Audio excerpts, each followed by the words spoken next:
Assalamualaikum warahmatullahi wabarakatuh.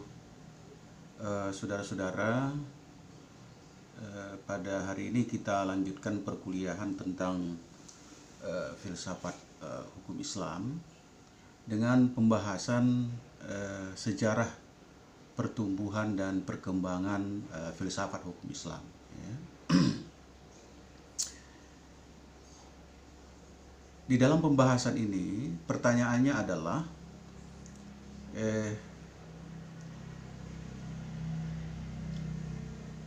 kapan ya munculnya pembahasan filsafat hukum Islam ini sebagai sebuah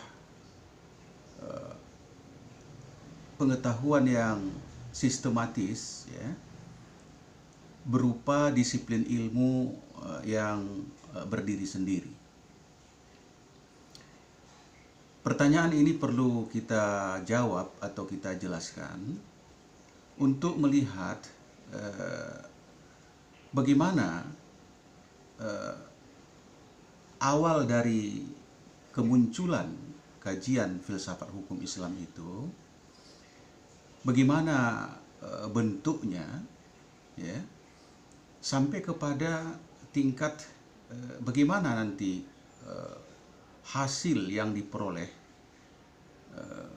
secara sistematis membentuk sebagai sebuah disiplin ilmu yang dapat digunakan oleh para pengkaji hukum Islam di dalam memahami, ya, menganalisis dan merumuskan hukum Islam itu sehingga dia dapat memberikan jawaban ya terhadap berbagai macam persoalan-persoalan yang muncul, yang mana persoalan-persoalan itu belum terjawab, belum muncul, belum ada ketentuan-ketentuan hukumnya. Di awal Islam itu disyariatkan oleh Allah Subhanahu wa Ta'ala. Nah, saudara-saudara, oleh sebab itu, kalau kita mengkaji tentang sejarah pertumbuhan dan perkembangan hukum Islam itu, maka sesungguhnya kita ada fase-fase ya yang secara bertingkat dan berkembang dari waktu ke waktu,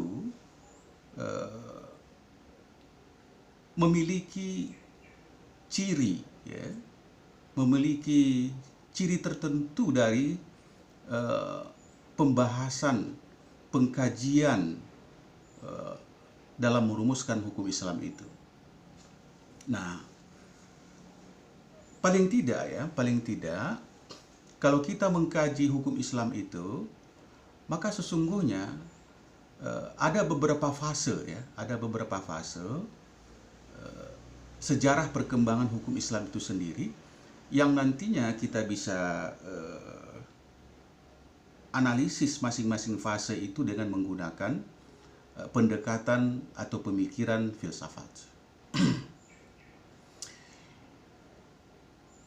Hukum Islam itu disyariatkan oleh Allah Subhanahu wa Ta'ala melalui Rasulnya dengan menyampaikan wahyu. Ya. Fase itu adalah fase di mana hukum Islam disebut sebagai fase formulasi hukum Islam. Arti fase formulasi hukum Islam itu adalah masa pembentukan ya, atau periode pembentukan hukum Islam. Pada fase periode pembentukan hukum Islam itu, yang menjadi otoritas, ya, yang menjadi pemegang kewenangan di dalam pembentukan hukum Islam itu adalah Nabi Muhammad sendiri sebagai pembawa ajaran Islam. Ya. Beliau di dalam menyampaikan berbagai macam ajaran Islam, termasuk di dalamnya persoalan hukum, itu berdasarkan kepada wahyu yang disampaikan oleh Allah Subhanahu wa Ta'ala. Jadi berbagai macam ajaran Islam itu, termasuk di dalamnya hukum, disampaikan dan diajarkan oleh Rasulullah Shallallahu Alaihi Wasallam, itu adalah berdasarkan kepada wahyu.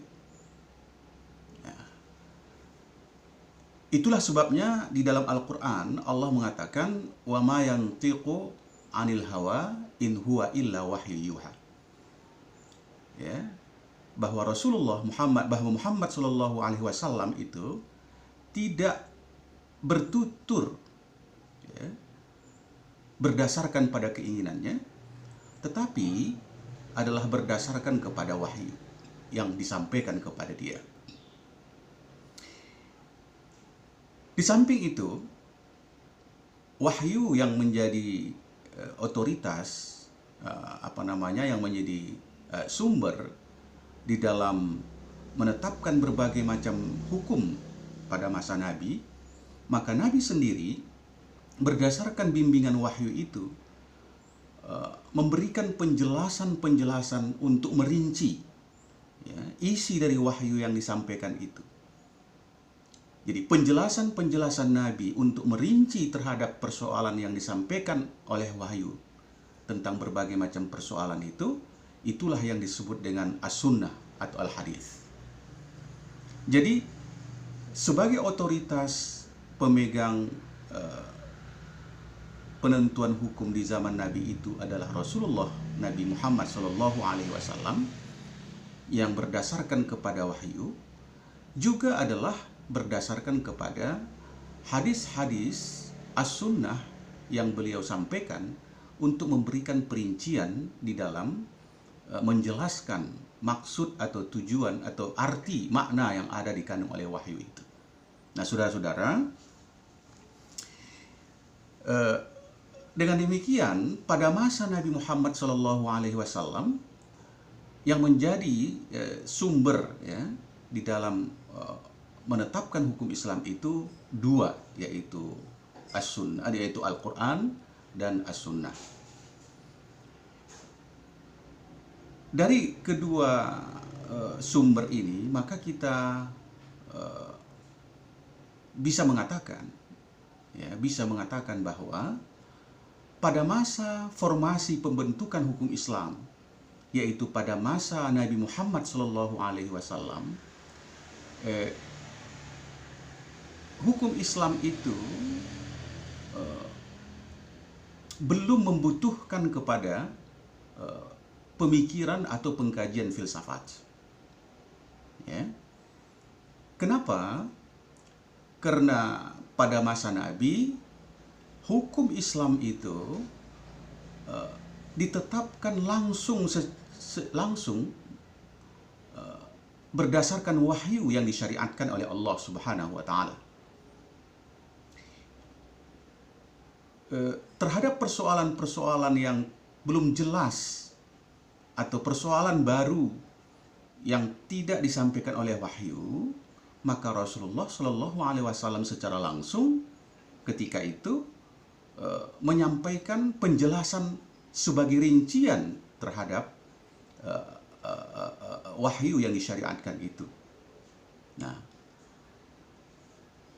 kenapa pada masa Nabi Muhammad Shallallahu Alaihi Wasallam belum dibutuhkan adanya kajian filsafat?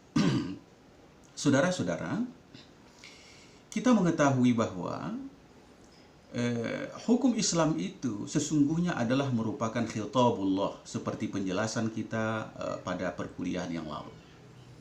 Maka sebagai khitabullah atau sebagai ketentuan Allah, sebagai pesan Allah, tentu hukum Islam itu adalah penerapan, ya, dari apa yang disyariatkan oleh Allah Subhanahu wa Ta'ala. Itu yang pertama. Yang kedua, kenapa belum dibutuhkan filsafat ketika itu? Karena kondisi kehidupan yang dihadapi Rasul pada masa itu masih bisa dijawab, masih bisa dipecahkan, masih bisa diselesaikan secara langsung berdasarkan penjelasan yang disampaikan oleh wahyu yang disyariatkan oleh Allah. Jadi jika Nabi Muhammad SAW menemui kasus-kasus persoalan-persoalan ya, yang membutuhkan kepada ketentuan-ketentuan hukum, maka ketika itu Allah menurunkan wahyu ya, untuk menetapkan hukumnya secara langsung. Nah, saudara-saudara, dalam hal-hal tertentu memang ya, kita menemukan bahwa ada ya, ada persoalan yang memang di situ kita seolah-olah ada ijtihad, ada pemikiran ya, yang dilakukan oleh Nabi di dalam menghadapi dan menyelesaikan persoalan tertentu. Tetapi ijtihad Nabi ya, pemikiran Nabi pada masa hukum Islam disyariatkan itu sesungguhnya belum sampai kepada apa yang disebut sebagai kajian filsafat, dikarenakan seluruh ijtihad, seluruh pemikiran Nabi yang dilakukan oleh beliau itu adalah bersumber ya, dari wahyu. Nah, saudara-saudara, misalnya ketika Nabi Muhammad SAW mengutus Muaz bin Jabal ke Yaman ya, sebagai gubernur Yaman, itu nanti saudara ada baca hadisnya ya. An Anasin min ahli Himsin min ashabi Muadz bin Jabalin anna Rasulullah sallallahu alaihi wasallam arada ayyab'atha Muadzan ila al-Yaman faqala kaifa taqdi idza 'urida laka qada'un qala aqdi bi kitabillah qala fa in lam tajid fi kitabillah qala fa bi sunnati Rasulillah qala fa in lam tajid fi sunnati Rasulillah wala fi kitabillah qala ajtahidu ra'yi wala alu. Fadaraba Rasulullah sadrahu wa qala alhamdulillahilladzi waffaqa rasulillahi lima yarda Rasulullah. Nanti saudara cari hadisnya itu secara tekstual sehingga saudara bisa menguasai hadisnya ya, sebagai bukti landasan bahwa pada masa Nabi Shallallahu Alaihi Wasallam ada peristiwa di mana Nabi mendelegasikan urusan persoalan keagamaan, persoalan hukum kepada Muaz bin Jabal ketika dia diutus ke Yaman. Nah, secara umum artinya bahwa ketika Nabi mengutus Muaz bin Jabal sebagai gubernur ke Yaman, ya, maka Nabi menanyakan kepada Muaz bin Jabal, apabila engkau menghadapi satu persoalan yang membutuhkan putusan hukum, apa yang engkau lakukan? Maka Muaz bin Jabal ketika itu menjawab, aqdi bi kitabillah. Ya, saya akan memutuskan hukumnya berdasarkan kitabullah. Kemudian Nabi bertanya, jika engkau tidak menemukannya di dalam kitabullah, maka Muaz bin Jabal mengatakan, maka aku akan putuskan dengan sunnah Rasulullah. Nabi bertanya lagi, fa illam tajidi fi sunnati Rasulillah wala fi kitabillah, sekiranya engkau tidak menemukannya di dalam ketentuan sunnah Rasul dan kitabullah, maka Muaz bin Jabal mengatakan, ajtahidu ra'yi wala alu. Ya. Maka Muaz bin Jabal menjawabnya, aku akan berijtihad dengan seksama. Ya. Maka ketika itu Rasulullah fadaraba Rasulullah sadrahu, maka Rasulullah menepuk dada dari Muaz bin Jabal dengan mendoakan, segala puji bagi Allah yang menganugerahkan ya yang memberi petunjuk kepada utusan Rasulullah terhadap jalan yang diridhoinya. Jadi kalimat yang terakhir dari jawaban Mu'adz bin Jabal ketika ditanya oleh Rasulullah tentang bagaimana Mu'adz bin Jabal nanti memutuskan persoalan hukum di Yaman ketika dia menghadapi persoalan hukum, yaitu Mu'adz bin Jabal mengatakan fadaraba Rasulullah maka Mu'adz bin Jabal mengatakan ajtahidu bi ra'yi wala alu, maka aku akan berijtihad dengan pikiranku, ya, dengan seksama. Nah, di akhir itu Rasulullah mengatakan alhamdulillahilladzi wafaqa rasulillahi lima yarda Rasulullah.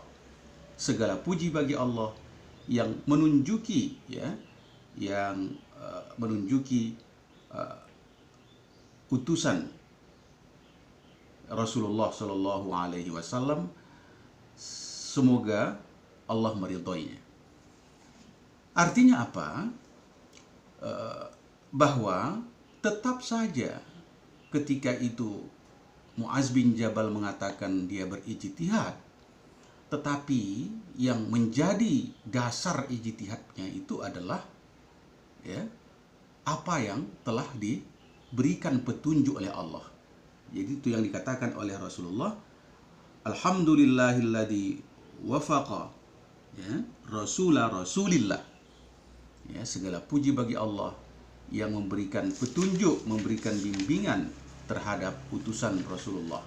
Nah, apa yang dapat kita fahami dari fase hukum Islam pada zaman Rasulullah itu, bahwa pemegang otoritas hukum, kewenangan dalam menetapkan hukum pada zaman itu adalah Rasulullah Shallallahu Alaihi Wasallam sendiri, ya. Kemudian yang menjadi sumbernya di dalam menetapkan hukum itu adalah wahyu, ya, yaitu Al-Quran yang diwahyukan kepada Rasulullah Shallallahu Alaihi Wasallam, serta penjelasan atau as-sunnah, ya, yang disampaikan oleh Nabi untuk memberikan penjelasan rincian terhadap Al-Quran dan Al-Quran yang diwahyukan itu, atau terhadap peristiwa yang dihadapi Rasulullah SAW sendiri. Ya. Oleh sebab itu pada masa ini belum diperlukan adanya kajian filsafat. Ya. Ya, tadi dikarenakan bahwa hukum itu secara keseluruhan, ya, disyariatkan berdasarkan kepada wahyu yang disampaikan oleh Allah, dan yang kedua dikarenakan Nabi sebagai pemberi penjelasan dalam menetapkan hukum itu adalah tetap mendapatkan petunjuk dan bimbingan dari Allah Subhanahu wa taala.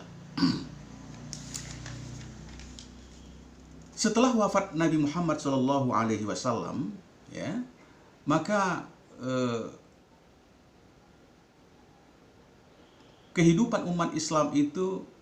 urusan kehidupan umat Islam itu berpindah, ya, kepada Khulafaur Rasyidin. Nah, pada masa Khulafaur Rasyidin ini Islam sudah mengalami perkembangan lebih jauh, ya, dari kehidupan di mana ketika Rasulullah masih hidup, yaitu berada pada Jazirah Arabia. Ketika Islam pada masa Khulafaur Rasyidin, Islam sudah keluar dari Jazirah Arabia melakukan ekspansi, ya, masuk ke negeri Syam, ya, Syria, ya, dan lain-lain. Terutama itu dimulai pada masa Umar bin Khattab, ya. Nah, ketika Islam sudah meluas, tidak lagi hanya sebatas di Jazirah Arabia, tetapi sudah masuk ke negeri-negeri yang ada di sekitar Jazirah Arabia seperti negeri Syam, Syria itu, maka sesungguhnya di sana ditemukan berbagai macam persoalan-persoalan baru, ya, yang mana ketika itu persoalan-persoalan baru itu belum ada terjadi pada masa Rasulullah Shallallahu Alaihi Wasallam. Dan persoalan kehidupan umat Islam ketika itu juga bertambah kompleks. Jadi tidak hanya persoalan di dalam menetapkan hukum-hukum yang diwahyukan oleh Allah Subhanahu wa taala, tetapi sudah masuk ke dalam berbagai macam persoalan kehidupan manusia, termasuk di dalamnya persoalan budaya, persoalan ekonomi, ya, persoalan politik dan lain-lain. Nah, kondisi yang baru ini tentunya, ya, menuntut kepada adanya sebuah penjelasan terhadap ketentuan hukum baru. Ya. Maka ketika itu banyak persoalan-persoalan yang sesungguhnya, ya, belum ditetapkan hukumnya ketika masa Rasulullah masih hidup. Perkembangan hukum Islam ketika itu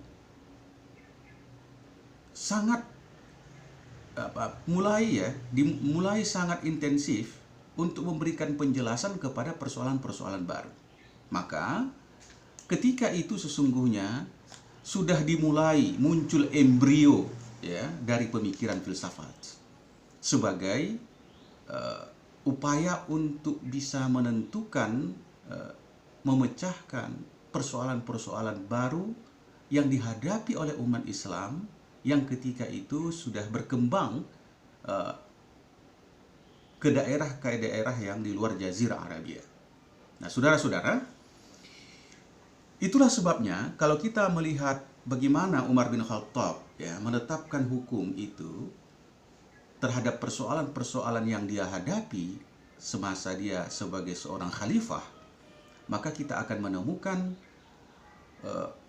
banyak persoalan-persoalan hukum yang dia tetapkan itu terkesan seolah-olah bertentangan dengan ketentuan hukum yang ada di dalam nas Al-Quran maupun As-Sunnah Nabi.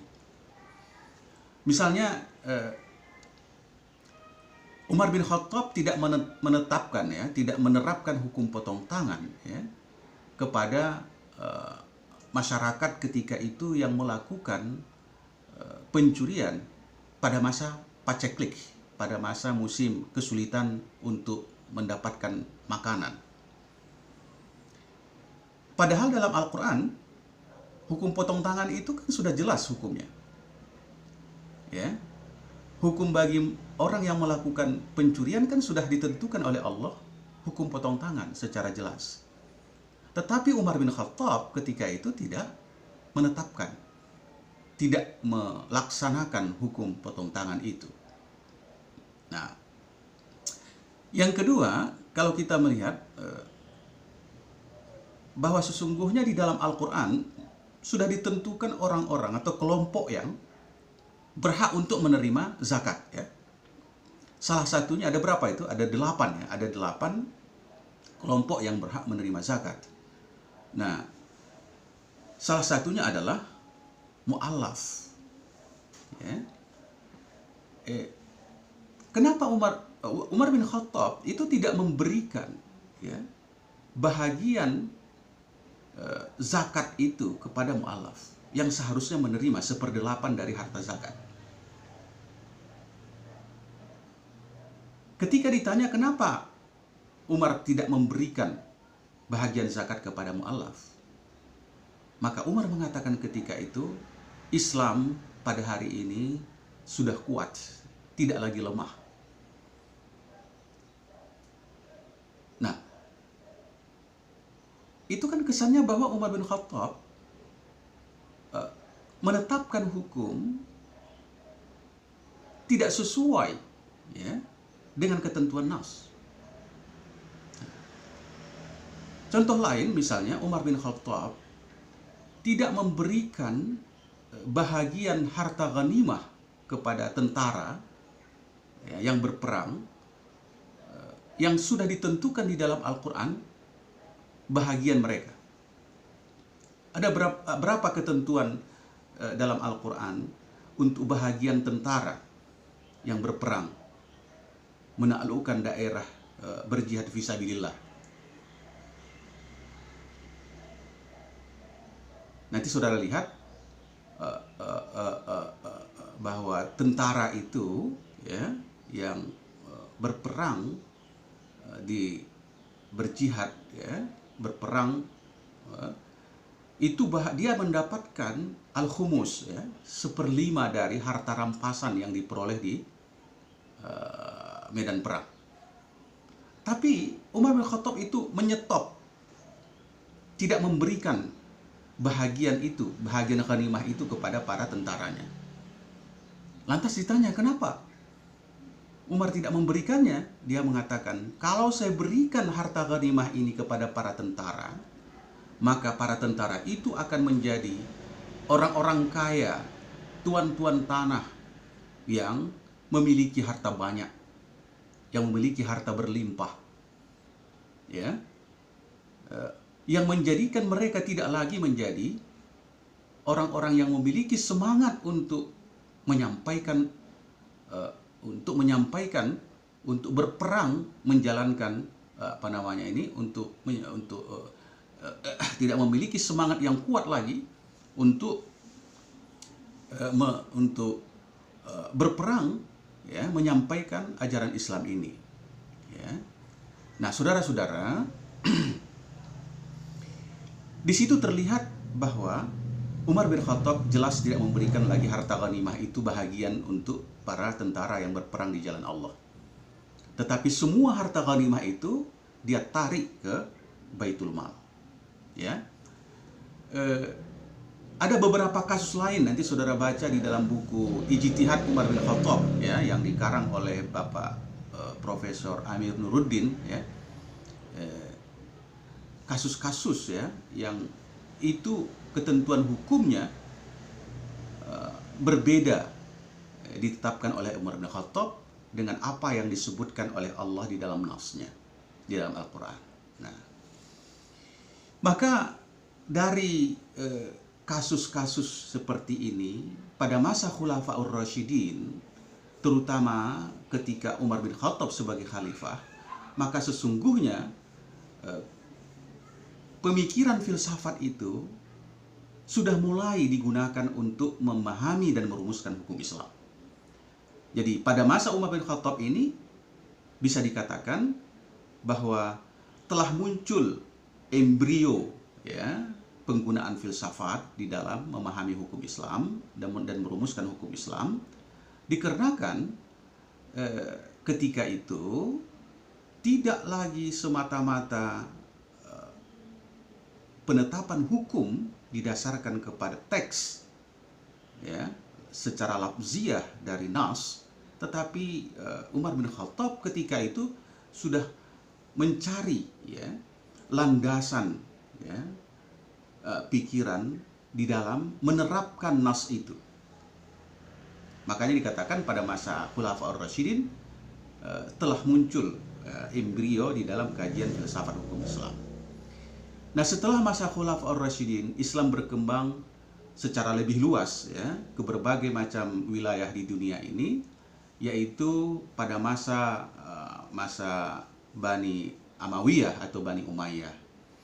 Nah, pada masa itu Islam bertemu dengan berbagai macam ragam budaya yang ada di dunia ini, sehingga kepertemuan Islam dengan berbagai macam ragam budaya itu menimbulkan berbagai macam persoalan-persoalan yang lebih kompleks, ya, dengan munculnya persoalan-persoalan baru yang itu tidak ditemukan atau belum ditemukan pada masa sebelumnya.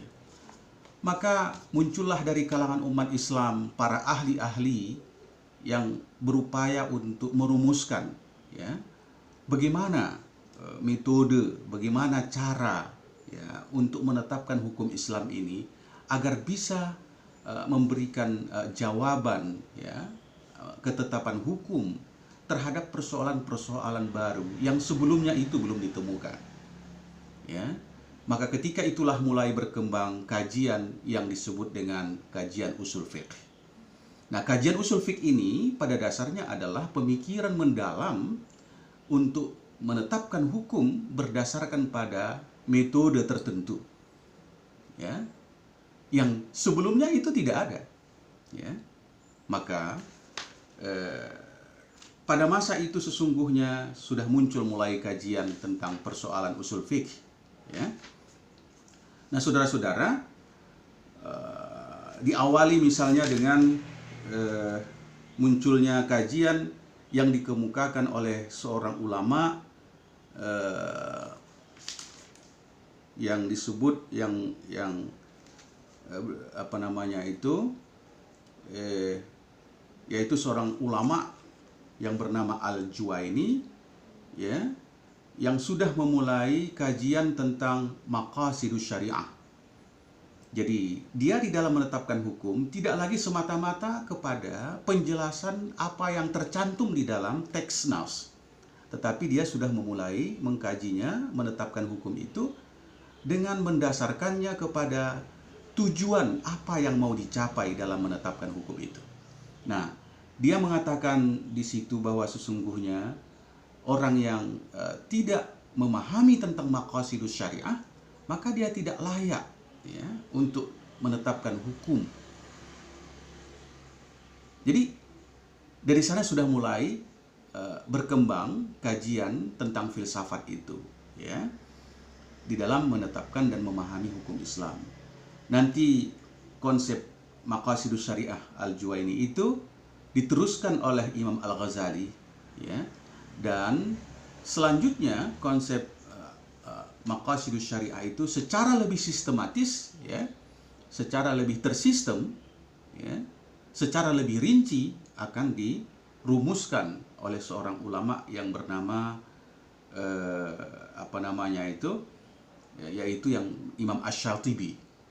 Nah, nanti saudara bisa baca bukunya yang bernama Al-Muwafaqat. Nah, apa yang kita maksudkan mau dijelaskan di sini, bahwa perkembangan kajian filsafat sebagai sebuah pendekatan di dalam memahami dan merumuskan hukum Islam itu sangat pesat berkembang setelah Islam memasuki wilayah-wilayah yang sangat luas di dunia ini, yaitu pada masa tabi'in dan tabi'in, ya, dengan ditandai adanya kajian usul fiqh, ya, yang di sana ada pembahasan tentang maqasidus syariah. Jadi kalau pada masa Nabi belum diperlukan ada kajian filsafat terhadap pemahaman dan merumuskan hukum Islam, pada masa Khulafaur Rasyidin itu sudah mulai muncul embrio penggunaan filsafat di dalam memahami dan merumuskan hukum Islam, dan perkembangan pesatnya itu mulai terjadi pada masa tabi'in dengan munculnya para ulama-ulama usul fiqh. Nah, saudara-saudara, puncak kajian, ya, menjadi sebuah sistem terhadap filsafat ini digunakan dalam mengkaji hukum Islam itu, yaitu di mana setelah Islam mencapai puncak kejayaannya, ya, pada masa dinasti Abbasiyah. Kita ketahui dalam sejarah bahwa pada masa Abbasiyah ini disebut dengan nama The Golden Age, yaitu masa keemasan Islam. Kenapa dikatakan masa keemasan Islam? Karena pada masa dinasti Abbasiyah inilah Islam mencapai puncak peradabannya, baik itu pada aspek politik, pada aspek ekonomi, pada aspek pengetahuan, ya, pada semua aspek-aspek yang berkaitan dengan budaya kehidupan umat manusia. Islam telah sampai kepada puncaknya. Bahkan seluruh wilayah dari dunia ini, hampir seluruh wilayah dari dunia ini telah menjadi wilayah dari kekuasaan Islam. Jadi kalau saudara lihat misalnya di masjid itu kan ada lambang bulan bintang, ya. Itu apa maksudnya itu? Kalau saudara melihat itu, kenapa masjid-masjid itu di atasnya itu, di atas kubah itu, ya, ada bulan sabit dengan bintang? Nah, salah seorang ahli sejarah mengatakan lambang bulan sabit bintang yang ada di kubah masjid-masjid itu adalah merupakan simbolik dari wilayah kejayaan kekuasaan Islam sebagai puncak dari peradaban umat Islam. Jadi bulan sabit itu menunjukkan hampir seluruh dari dunia ini ketika itu sudah dimasuki oleh Islam. Kira-kira kan sedikit lagi itu, ya, hanya seperberapa itu yang belum dimasuki oleh Islam. Nah, bintang itu adalah sebagai simbol dari Islam, ya. Bulan sabit itu adalah sebagai simbol dari wilayah yang telah dimasuki oleh